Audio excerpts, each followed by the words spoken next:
Dzień dobry Państwu, Pani Radna, Pani Doktor. Good afternoon, ladies and gentlemen, Madam Councillor, doctors.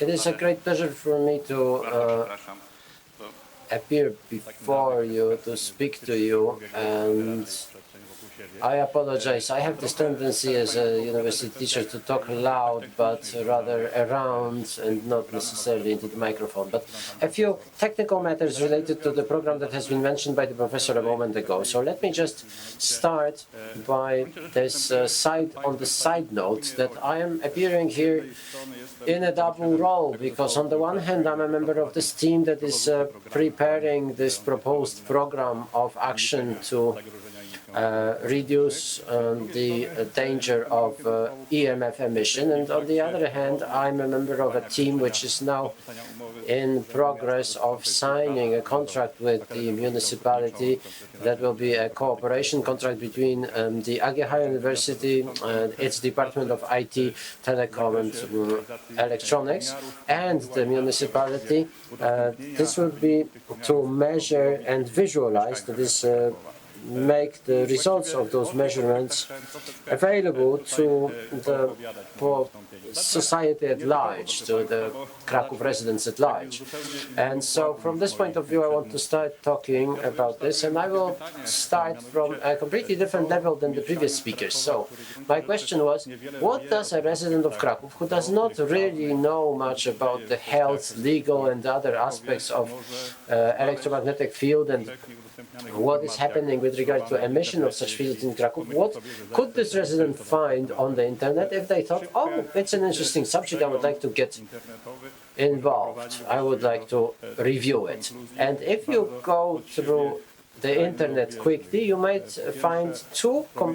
formulate two completely opposite conclusions. One is that this EMF is completely harmless because it's not ionizing, our skull protects us from it, the wavelength analysis proves that it's not penetrating into the human body, so everything's fine and we can use without any reservation all the inventions of modern technology. If you are more careful and if you start looking in greater depth, you will find a bit more information, and I have found this image, which is what the professor used in his lecture, and this is more scary because this is about the possible diseases, about the different carcinomas, about the glioma.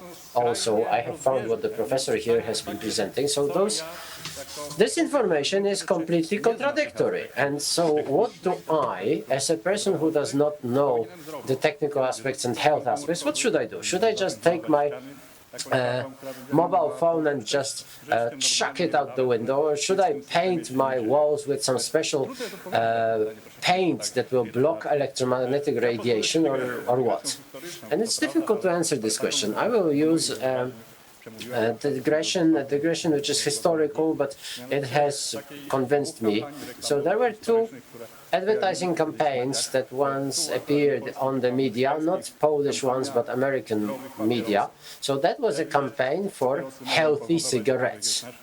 So cigarettes can make you much more sport-like, slimmer, physically get higher performance. A dentist is recommending a certain brand of cigarettes because they do not stain your teeth. And an extreme case where the scientists who researched the effect of this product said that no, this is absolutely fine and healthy and it will make you live even longer. Another example, this was healthy radium. So there was radium water and radium in pills and uranium pillow, that you could sleep on much better. And once again, I will go back to research. So on the label of the box of radium pills, there was information about clinical trials that confirmed the health aspects of this product. So I'm not trying to say that the same applies to the emission of electromagnetic fields.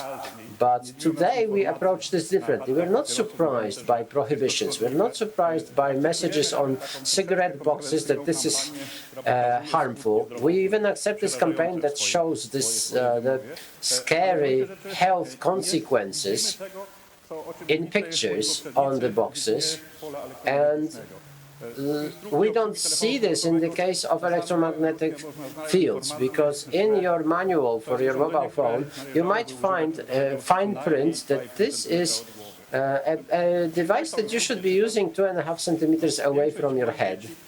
But does anyone read those instruction manuals? Well, no children that I know has ever read it. So how come we actually permit this environmental hazard to exist?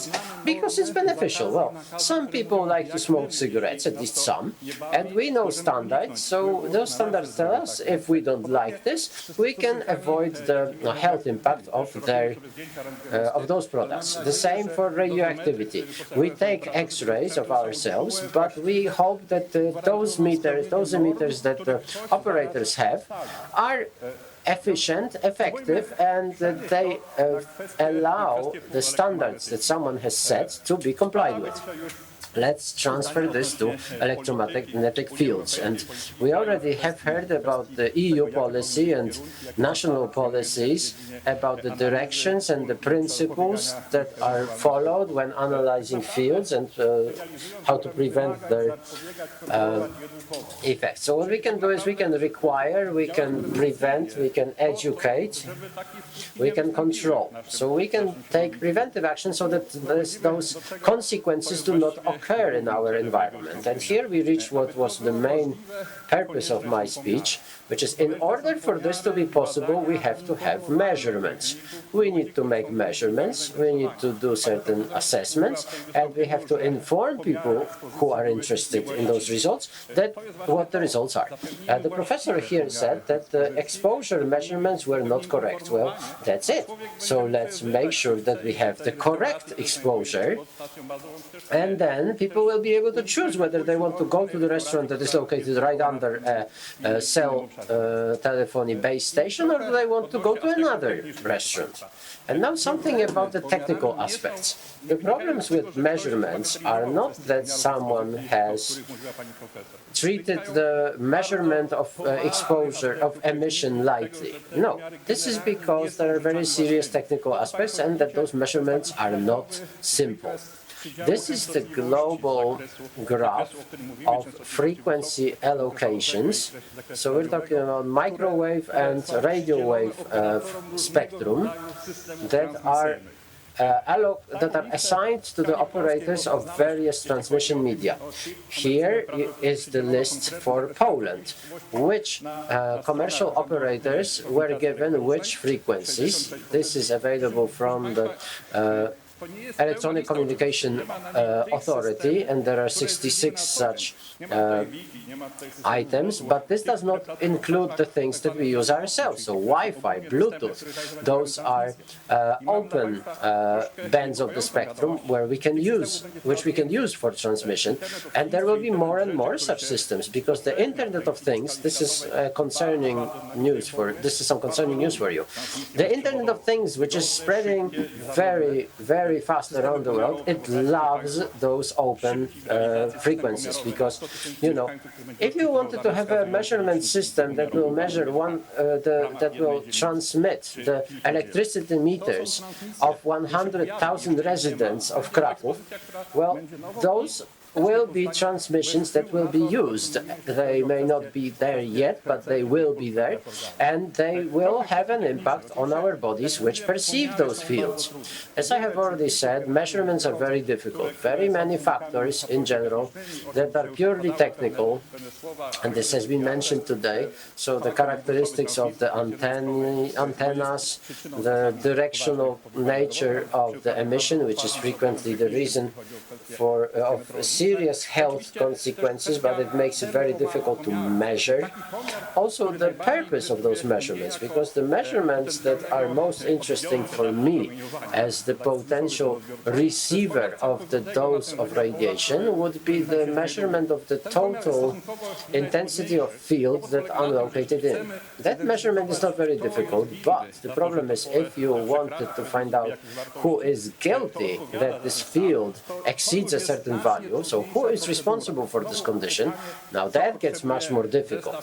The question is, what do we need? We need a set of standards, rules, principles that are laid down in worldwide recommendations or Polish recommendations from the ministry. Those are the legal aspects. Those are legal texts that regulate how you should measure so that the measurements would be highly reliable. So you need to have the right equipment, and you have to have trained personnel who will make the measurements. With regards to the equipment, the hardware, because we are planning certain things in this regard in the program that we are to implement, and also some of it the city already has and it can check in certain areas. So to make it very simple, you can have measurements that are broadband or selective. Broadband measures the dose of radiation in the whole band of interest to us, and the selective ones, which allow you to measure certain bands of frequency, and this allows you to say who is the source of a specific emission. So the equipment is completely different, the measurement methodology is completely different, but the results can be used both for controlling and for health-related activities, so that we can check whether standards are complied with. Because we just want the standards to be complied with. We're not talking about any further measures. Now, I will not be talking to you about the dosimeters because this will be they will be described by the professor who will follow, but this is not a dosimeter, this is an exposimeter, because a dosimeter has a much more complex specification of measurements, whereas this device is, and that device is what it would measure the field that we would be exposed to if we were there where this device has been left. So that is that tells you what you could encounter in your house. Another piece of equipment, this is owned by the Voivodeship Environmental Inspection. This allows you to measure this is a selective meter of the intensity of the field, but this is a piece of equipment which is very difficult to use. The measurement is very difficult because of the methodology, and the human factor has a major impact on the results because it can change the methodology. So this is difficult to operate, but very interesting for me from the technical point of view as a specialist in electronics. And the last two purchases of the municipality that we have had with, for 2 or 3 days. The first one is interesting ideologically, as it were, because this is a broadband measuring device, which, if you look at the slide, it can be installed like a radio pelengator. So you can install it on the roof of a car and drive around a certain area and collect information about the intensity of the field in various points. This is broadband measurement. It doesn't tell you anything more, but very interesting. We drove around my campus with this device to see if there were excesses within my neighborhood. And this is a visualization of this measurement over 10 minutes. We collected the results of the test and we overlaid them on the maps of the city, and the colors and sizes of the dots tell you about the levels, and we have lowered the critical threshold so that we would get nicer colors on the slide. But it doesn't mean that we are being exposed to such huge fields. And the level of the electromagnetic field around our building was quite low, at least at the time when we were measuring it. And the most advanced technologies, this is a station for the selective measurement, which allows you to measure 20 frequency bands and all the aspects of the precise frequency analysis of the sources. So this allows you to say which is responsible for certain levels. We have two such stations, and we would say that this would be a good initial point for monitoring that we could develop around the city of Krakow. And one side comment, well, is it worthwhile measuring those things? And I have to tell you that I found it quite interesting. This is a visualization of this result. I got some materials from the company that supplied us with this equipment, and this is the number of those devices that they have sold to European countries in recent years. And what tells you more is this is a part of Italy. They have 1,200 stations monitoring there to tell people what the level of field emission is. This, of course, is an extremely broad system. We will never build a system like this in Krakow, or at least not in the coming few years. But maybe this is the right direction. Maybe dense measurement and detailed measurement will form the basis for possibly enforcing the compliance with existing standards.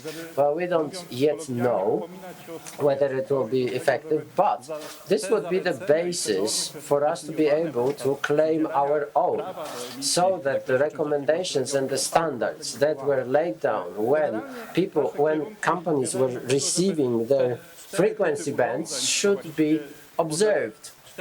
So, we have those 4 classes of equipment, because we're not restricting ourselves to just those solutions from the specific companies. We want to use them for dynamic measurements. That will be measurements made by driving around Krakow with those measurement antennas, and stationary ones, fixed ones, that we will place where there is a high risk based on some measurements made before. And we think that, at least in terms of assumptions, this will be the basis for monitoring and measuring the intensity of electromagnetic fields in the city of Krakow. Thank you very much.